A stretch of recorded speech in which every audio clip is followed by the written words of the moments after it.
16세기 종교개혁이 일어나고 당시 독일에 큰 도전과 변화가 일어났을 때 당시 막 등장한 개혁교회의 고민은 어떻게 신앙의 본질을 찾아갈 것인가, 바로 이 문제였습니다. 그래서 그리스도인이라면 반드시 붙잡고 고백해야 할 신앙의 본질이 무엇인지 그것을 고백한 문서를 하나 발간을 합니다. 그것이 성경의 주요한 가르침을 129개의 외울 수 있는 문답으로 구성한 이 하이델베르크 요리문답이라는 문서였습니다. 교회 역사에서 그리스도교 신앙을 요약한 요리문답들이 여럿 있지만 이 하이델베르크 요리문답은 지금까지도 많은 영향을 끼치고 있고 또 종교개혁에 관한 문서들 가운데 가장 널리 알려져 있는 그런 신앙 고백서이기도 합니다. 근데 그 요리문답의 첫 번째 질문이 오늘 대림절 둘째 주일 함께 읽은 이사야서 말씀과 관련이 있는 내용입니다. 그 첫 번째 질문은 당신이 살든지 죽든지 당신에게 단 하나의 유일한 위로는 무엇입니까? 이 질문입니다. 살든지 죽든지 당신에게 단 하나의 위로가 되는 것이 있다면 그것이 무엇입니까? 그 질문에 대한 대답은 이것입니다. 살아서나 죽어서나 나는 나의 것이 아닙니다. 나의 몸도 영혼도 나의 신실하신 구주 예수 그리스도의 것입니다. 이것이 이 요리문답의 첫 번째 대답입니다. 이 문답이 만들어질 당시의 개혁교회와 그리스도인들은 많은 핍박과 고난, 환난, 죽음의 위협 속에 살고 있었습니다. 그러한 위기 속에서 당시의 그리스도인들이 고민했던 것은 그 위기를 어떻게 극복할 것이냐, 그 문제도 있었지만 무엇보다 먼저 우리 그리스도인은 어떤 존재인가, 우리 신앙의 본질은 무엇인가, 바로 거기에 집중했습니다. 우리는 사나 죽으나 주님의 소유라는 것, 따라서 우리는 주님 없이는 살 수 없고 주님의 뜻만을 바라보며 살아야 한다는 것, 이것이 하이델베르크 요리문답에 담겨있는 신앙의 본질입니다. 오늘 이사야서 40장에 나오는 이스라엘 백성들은 하나님을 믿는 백성들이었지만 안타깝게도 그들이 생각하는 유일한 소망과 위로와 기쁨은 하나님이 아니었습니다. 그들은 하나님 없이도 살 수 있다고 생각했고 오랫동안 하나님의 말씀을 무시했고 하나님의 뜻을 저버렸습니다.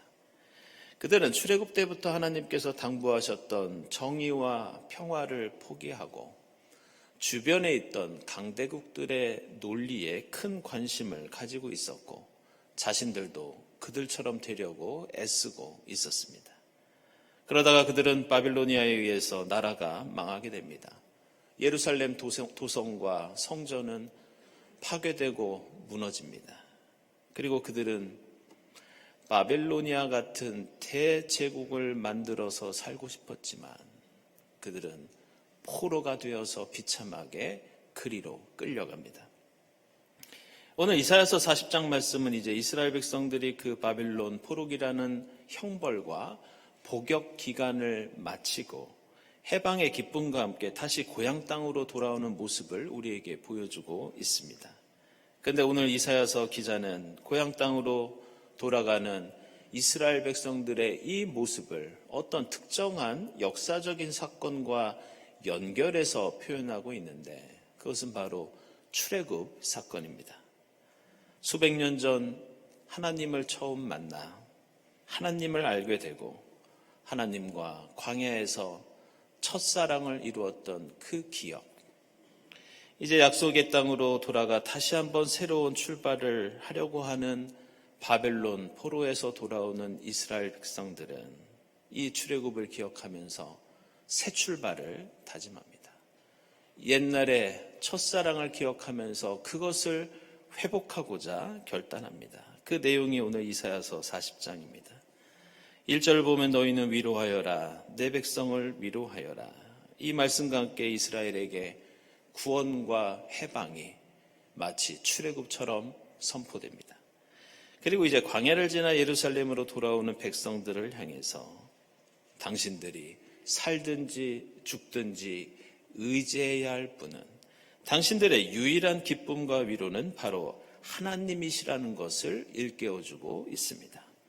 그러면서 그동안 교만과 죄악 가운데 있다가 포로로 끌려갔던 백성들을 향해서 하나님 앞에서 우리 인간이 어떤 존재인지, 이스라엘이 어떤 존재인지 다시 한번 상기시키고 있습니다. 그것은 모든 육체는 풀이요, 우리의 모든 아름다움은 들의 꽃과 같을 뿐이다. 주님께서 그 위에 입김을 부시면 풀은 마르고 꽃은 시들 뿐이다. 따라서 인간은 아무리 자랑하고 과시해도 결국 광야에서 자라나는, 출애굽 때 지나가면서 봤던 그 하찮은 들풀에 지나지 않은 한 철밖에 살 수 없는 연약하고 허무한 존재라고 말씀하고 있습니다. 그러면서 마지막에 풀은 마르고 꽃은 시드나 우리가 붙잡아야 할 단 한 가지가 있는데, 그것은 영원하신 하나님의 말씀, 하나님의 뜻, 그 하나님을 붙잡아야 우리가 살 수 있다고 말씀하고 있습니다.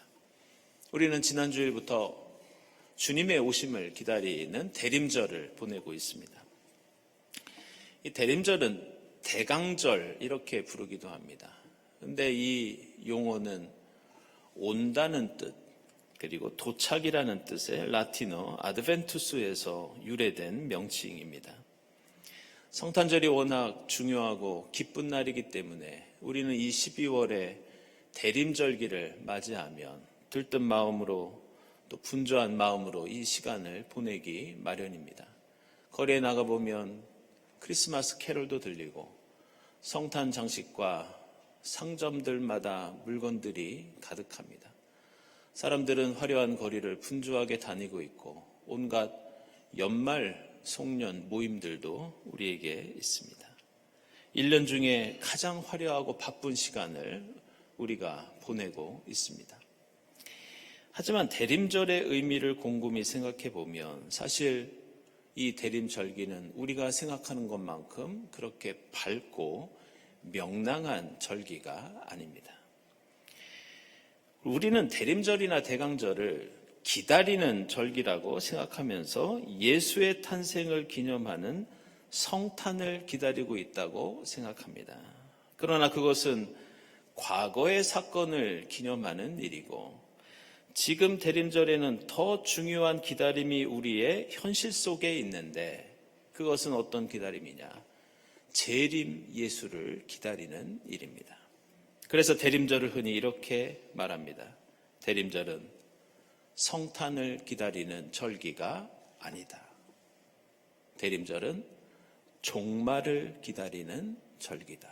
흔히 이렇게 이야기합니다. 이런 이유로 교회 전통에서 그리스도인들은 대림절을 매우 경건하게 보냈습니다. 대림절이 되면 금식을 하고 절제된 생활을 했습니다. 예배 때는 영광송을 부르지 않는 그런 전통도 있고, 그리고 동방정교회나 여러 교회 전통에서는 이 대림절기를 경건하게 보내기 위해서 결혼 예식을 하지 않는 경우들도 있습니다. 이렇게 경건하게 종말을 기다리는 절기이기 때문에 오늘 여러분들이 함께 읽은 서신서의 말씀, 베드로후서 3장 말씀을 보면 종말 신앙에 대해서 우리에게 가르쳐주고 있습니다. 오늘 말씀 보면 예수의 재림을 기다릴 때 인간의 생각과 지혜로 판단하지 마십시오. 왜냐하면 주님께는 천년이 하루 같기에 우리 인간의 연수로 종말을 계산하고 판단하는 것은 어리석은 일이기 때문입니다. 다시 말하면 우리 인간이 이사야서에서 말씀하고 있는 것처럼 광야에 핀 들풀과 같은 존재이기 때문에, 그렇게 우리는 연약하고 어리석기 때문에 우리에게 오시는 주님의 종말을 우리의 좁은 생각으로 판단하지 말라는 그런 가르침입니다. 그러면서 우리가 해야 할 일은 그저 우리가 저지른 죄를 하나님 앞에 회개하고 거룩한 행실을 실천하고 경건한 삶에 집중하면서 이 땅에 정의가 깃든 새하늘과 새 땅을 만들기 위해서 노력하는 것, 이것이 주님의 오심을 기다리는 종말 신앙, 대림절의 신앙이라고 가르쳐주고 있습니다. 오늘 베드로후서의 내용은 사실 우리가 성경을 통해서 익히 들었던 말씀이지만 사실 여기에는 한 가지 비밀이 담겨 있습니다. 그것은 베드로후서의 문학 장르입니다. 베드로후서를 기록한 헬라어 이 서신을 자세히 보면 우리가 생각하는 것보다 베드로후서는 보다 비장하고 무거운 분위기를 가진 서신서입니다. 그렇다면 그 장르가 무엇이냐?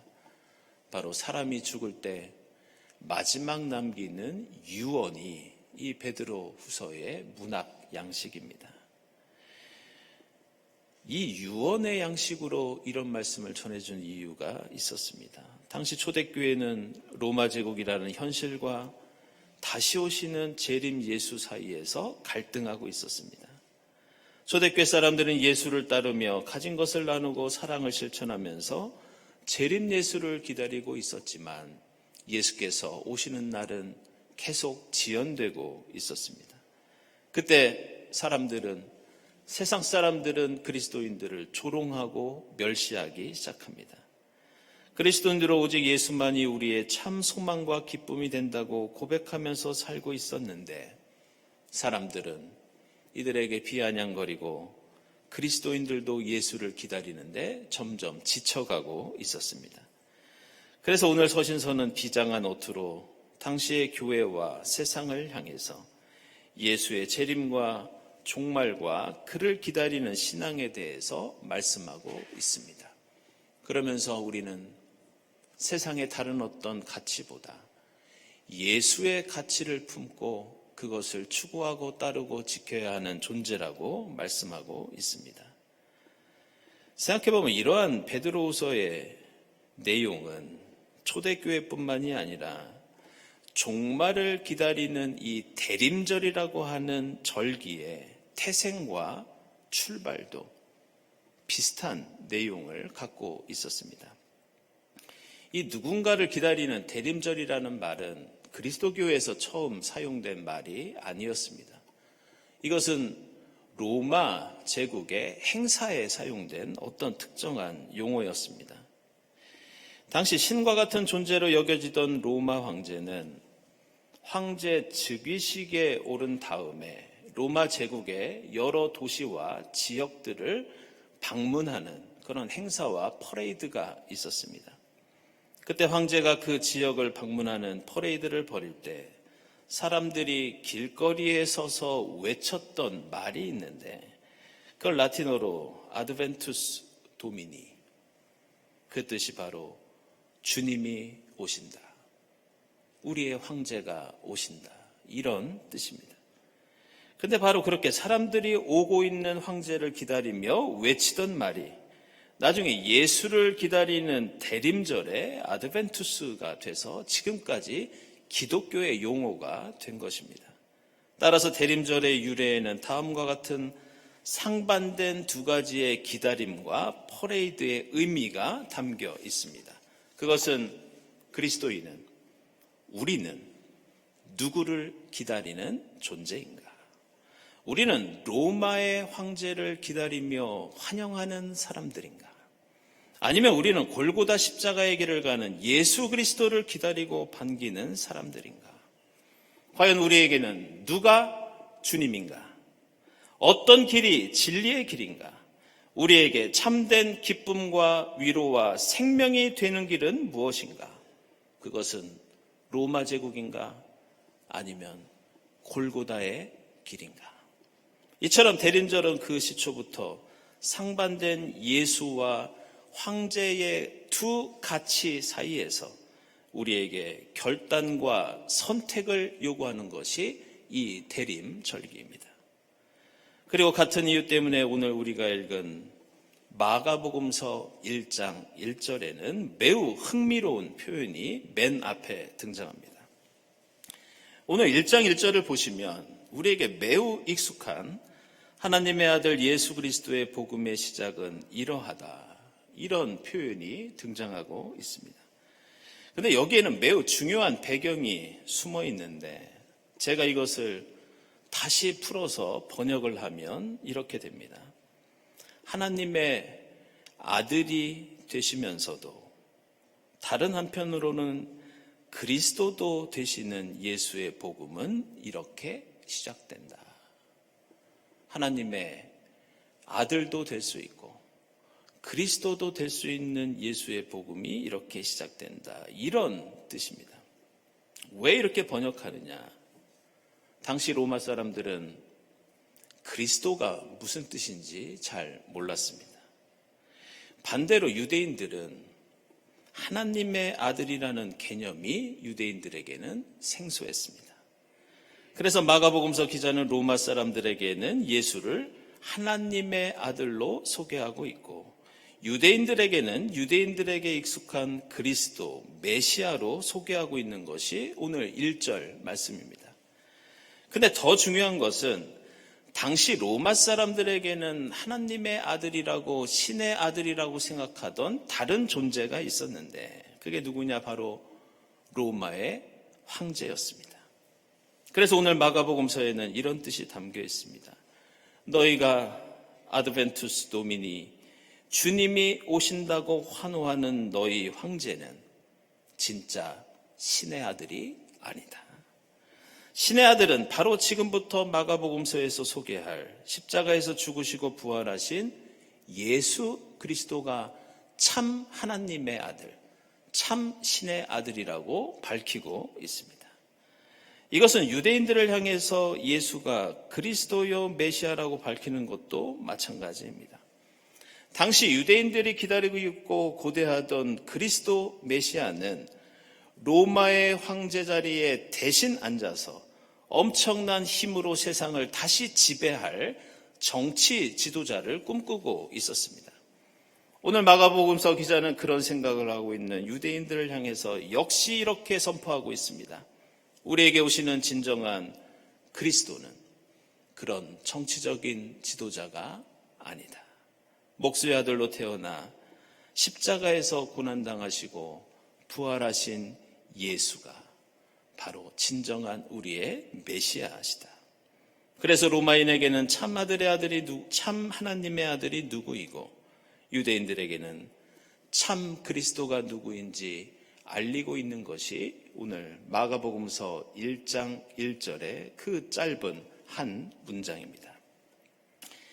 이처럼 오늘 우리가 읽은 말씀들은 대림절 둘째 주일을 보내면서 이 대림절 우리의 신앙이 어떤 모습을 가져야 하는지 가르쳐주고 있습니다. 이 대림절은 메리 크리스마스의 계절이 아니라 마라나타, 주 예수여 오시옵소서, 종말의 계절이 이 대림절입니다. 대림절은 하나님과 세상의 힘 사이에서 그리스도와 황제 사이에서 우리의 유일한 위로와 소망과 기쁨은 누구에게 있는지, 우리는 무엇을 고대하고 누구를 따라야 하는지 결단하고 선택하는 절기가 바로 이 대림절기입니다. 대림절을 가리키는 이 아드벤투스와 같은 어원을 가진 우리가 일상생활에서 자주 사용하는 영어 단어가 하나 있습니다. 그것은 바로 모험을 가리키는 어드벤처라고 하는 단어가 이 아드벤투스에서 온 말입니다. 예수를 믿고 따르고 기다린다는 것이 결코 쉽지 않은 일이고 그것은 일종의 믿음의 모험 같은 일이라고 우리에게 알려줍니다. 그러나 우리는 그 모험 속에서 그리스도인의 존재의 이유와 의미를 찾게 됩니다. 마라나타 주 예수여 오시옵소서. 이 대림절 주님을 고대하며 주님 가신 십자가의 길을 우리가 열심히 따를 때 사나 죽으나 유일한 희망과 위로가 되시는 주님의 은혜가 이 대림절 우리 가운데 충만하게 될 줄로 믿습니다. 기도하겠습니다. 하나님 감사합니다. 하나님의 아들 그리스도 예수를 저희에게 보내주시어 저희가 가야 할 길을 밝히 보여주시니 감사합니다. 주님의 다시 오심을 고대하며 준비하는 이 대림절, 주님 가신 십자가의 길을 따르며 이 땅에 주님 오실 길을 예비하고 곧게 하는 저희 모두가 되게 하옵소서. 저희가 사나 죽으나 주님만이 저희의 유일한 위로와 기쁨이 되게 하옵소서. 예수 그리스도의 이름으로 기도드리옵나이다. 아멘.